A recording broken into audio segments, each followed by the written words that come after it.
Good morning or afternoon. I'm out here in lovely Mudgee where it's always cold, except when it's not. And I've got a day wait with the caravan, have a little nap, have my snack. So I thought for this video, I'd take you through how to start the PT6 with the caravan. Before we jump in and run through the pre-start and kick it in the guts, I'll just give you a little bit of a pointer on some of the considerations that we think about before we actually start it up. Now the first one we're going to consider is whether we leave the prop lever back in feather, where it has been since we've shut it down, or push it up to full fine. Most of the time we'll start with it in feather, and that just alleviates us blowing as much air around at our neighbours, other aeroplanes, that sort of thing, for as long as possible, and we go up to fine once we've started the engine. My other theory is that doing that also reduces slightly the rotation of the power section of the engine until we've got nice positive oil pressure. But mainly it's for the airflow reason. Now that is quite fine, works happy for us 18 out of 20 times, except when we have a right crosswind. Now you can see there with the windsock that at the moment we've got a lefterly as we look at the aeroplane. But consider if we had a righterly where the wind's coming this way. If we've got the prop in feather, then we've got all this hot air coming out the exhaust, and it doesn't have a lot of force behind it. It basically just sits there and mushes and doesn't really go anywhere, which is fine when when the wind's blowing any direction except from the right. Whereas when it's from the right, what it does is it blows it onto the pod there, and it can start melting your paint, wrecking your paint scheme, and that sort of thing. So if we did have a right crosswind of more than a couple of knots, that's when we would put the prop up into full fine and start with it up there. On the topic of wind direction, the worst direction we can have when we're trying to start it is a tailwind, particularly tailwind from the right. And that's because we've got the airflow then blowing up the exhaust and trying to turn our turbines backwards, which means that our starter motor has to essentially put in that amount of air extra before we can put the fuel in, which means that we're wearing things out quicker and have more of a potential for a hot start. And the other one we're going to consider is where we put the inertial separator, whether we have it in normal, which is closed with that door there, or whether we have it in bypass or open for that door. Okay, we are now in the aeroplane. So we're going to run through a pre-start flow, which is very, very similar to how I do a pre-start flow in any of the Cessna singles, or in the Cessna twins for that matter, 310, much the same. And for all of those, I start at the bottom of the pedestal at the fuel selectors, work my way up and around the panel. Exactly the same with the caravan, except that our fuel selectors are up here on the roof.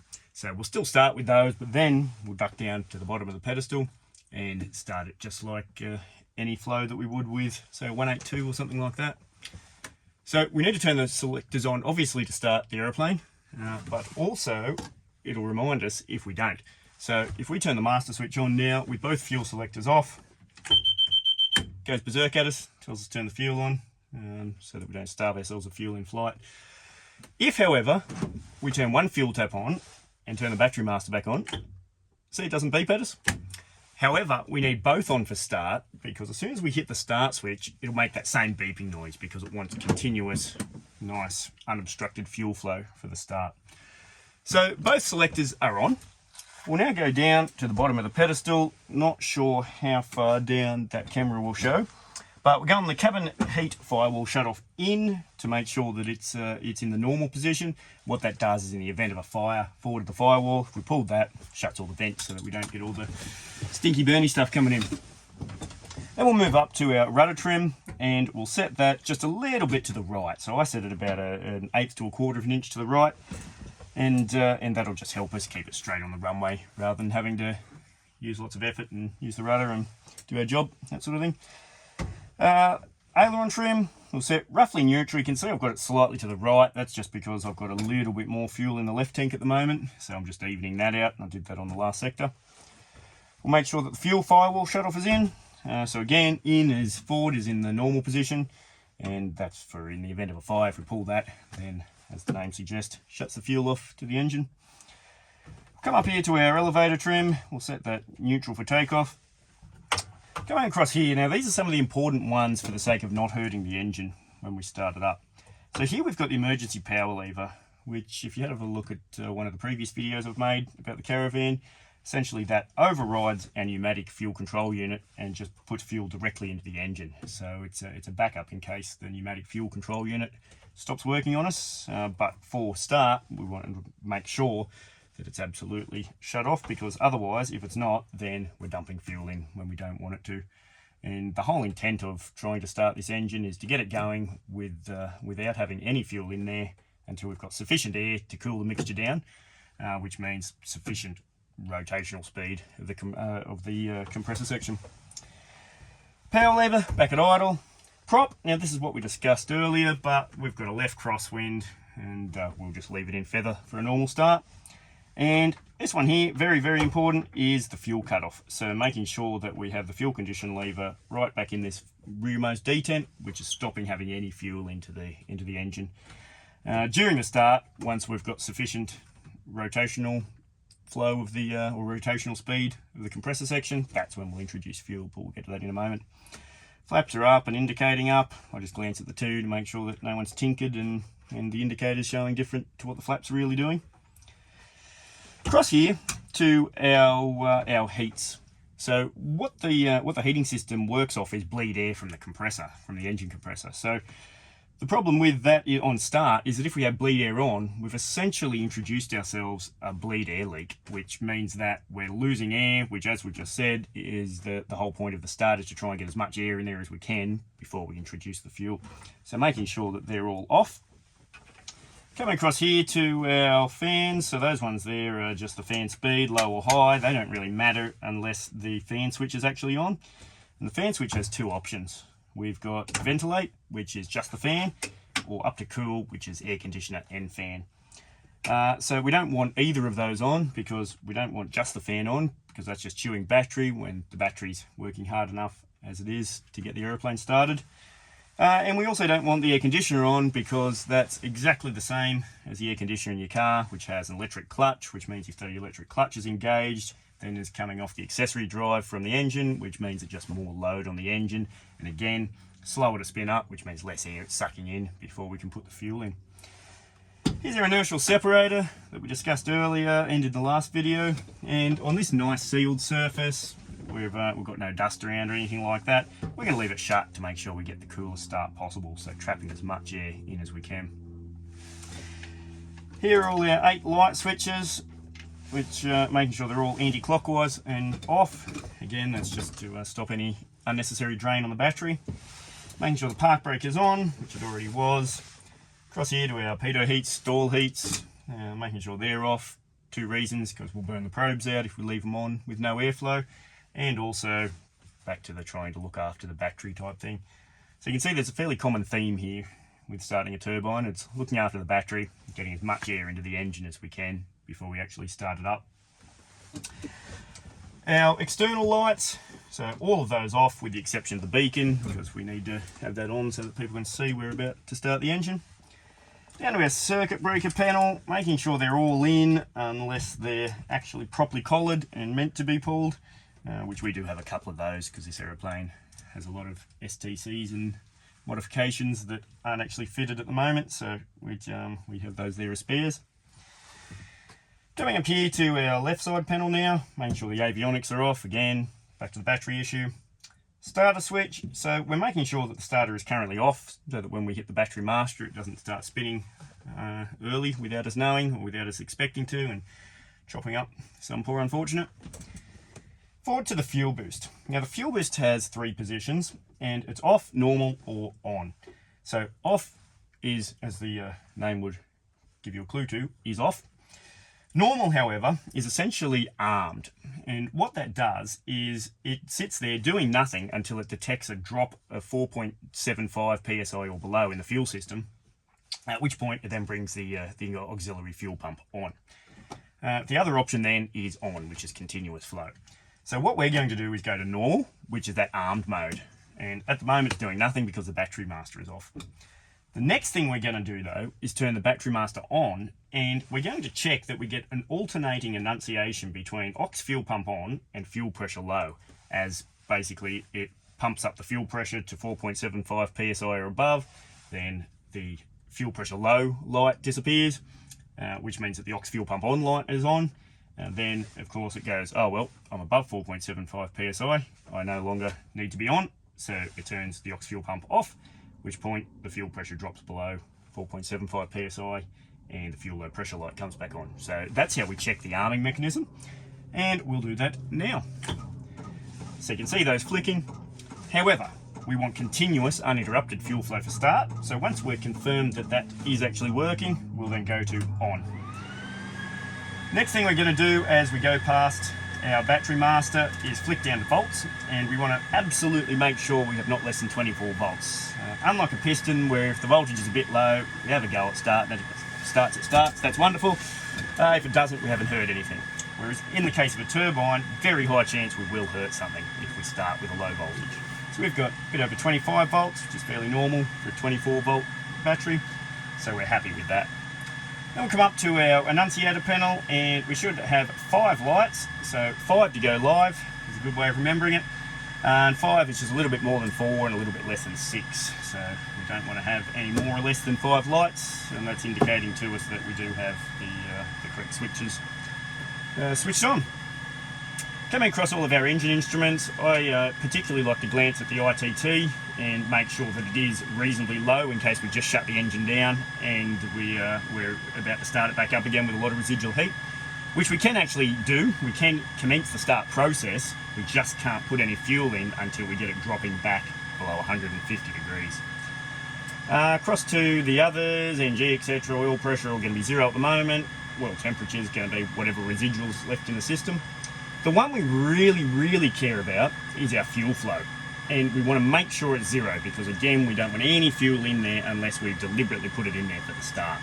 And you can see how important that is by the fact that, see how it's sitting on 0? We turn the battery master off, it drops back to off, so it's actually powered to 0, so we know that the gauge is working and we're not just glancing at it going, oh, might be working, might be just broken and sitting on 0. So once we've done that, we're about to start the aeroplane up. So I've left the battery master off to look after that battery. And what we're going to do when we go to start is we're going to engage the starter, which will bring on the igniters. So we'll be able to go straight up to here to check that the igniters came on. We'll make sure that the propeller is untied, which we should have already done, but in case we've had a bad day, we'll watch to see if the propeller starts to turn, so that if it didn't, we can abort the start early and avoid breaking things. Which will bring our eyes over to the other side of the instrument panel. We want to once again confirm the fuel flow is 0, so making sure that we don't have any fuel in there yet until we get our other parameters met. One of which then, as we move across to the left, is oil pressure is coming up. What the number is at this point, we're not particularly stressed, just seeing that the pump is starting to turn. NG. Now, NG is the rotational speed of our compressor section. So what we want to do is make sure that we have 14% or greater. The Cessna manual says 12, but we wait under our SOP to until we're at 14, and that just gives us that little bit more airflow in there before we put the fuel in, which then in turn gives us a slightly cooler start and looks after the engine long term. The next one we've got to confirm is that our ITT is below 150 degrees, and ITT into turbine temperature, so the temperature of the turbine section. Once we've met all those parameters, so we've gone yes, yes, yes, yes, we can bring the fuel in to low idle. And then we're going to hear a bit of a pause, tick, tick, tick. You may or may not be able to hear the igniters through the camera. And then we'll hear the whoosh as it lights off. And what we're going to do is make sure that we're comparing our NG and our ITT. So the ITT shouldn't be racing rapidly ahead of the NG. So we're going to look that at 25% NG, we shouldn't be above about 600 degrees on the ITT. Then the starter will cut out through 50% NG, which not that we're really looking for it, but just awareness as to why that light will disappear. And then we're making sure that at any point during the start we don't go above 850 degrees on the ITT. If we're approaching 850 degrees, then we'd abort the start, and the way we'd fix the problem before we hit the ultimate start limit of 1090 degrees is we get all the fuel out of it, so we cut it back to off. We get rid of the ignition by taking the starter off, but then we still want some airflow to come through the engine to cool it. So we bring the start switch then back to motor, which purely gives a starter motor and no ignition. Sound pretty simple? Righto, let's do it. So we'll continue from where we left off here, which I'll turn the battery master back on. So everything is ready to go. And we'll have a look around, make sure no one's around. We'll give them a bit of a shout. Clear off. And we'll engage the starter. So you can see there, starter's energised, ignition's on. The propeller is turning. Fuel flow is 0. Oil pressure's rising. NG is above 14% and stable. ITT is well and truly below 150, so we can put the fuel in. Low idle only. There's that whoosh. And now we're looking for 25%, not above 600, so we're happy. And 52%, not above 850. There's 50%, and the starter dropped out. We peaked at about 740 degrees there, so a nice cool start. We can then continue our after start flow, which we may as well continue from where we had our hand on the start switch, which we'll bring back to off. Takes the ignition on and the generator off light on because it's a starter Jenny, so that means it's now a generator again. Forward to the fuel boost. We know the arming mechanism works, so you turn the ox fuel pump back to normal or armed, so then it's sitting there if ever we do need it. We're going to come around and bring on the standby power, avionics 1, avionics 2. We'll bring the prop up out of feather, that'll take 30 seconds or so. We'll set our flap as required, go around and turn all our heats on. I haven't set the flap because I'm about to taxi and get my passengers. Heats I don't need, ventilation I don't need because the temperature's perfect here in Mudgee. Separator you saw I just opened, that's so that we're not temperature critical because we've got the engine running. So we just want to make sure that when we're taxiing, we're going to spit out any bits of debris over the side of the intake. Across all our external lights, we can go nav lights on, refog's on. Check our generator came online, which it did. We'll check our suction is in the green, which it is. By now, all of our lights should be out, except the standby electric power, which is generally on for a moment or two after start. It'll go out in the next 30 seconds or so. It's just because the generator is still needing a bit of help to recharge the battery from such a high workload at the start. Coming across, our torque is usually sitting about 100, 150 foot-pound. Once we brought the prop out of feather, it's usually sitting there at about 1050 RPM. ITT, we need to idle below 685 degrees and we need to be sitting above 52% for the NG. Temperature and pressures are in the green.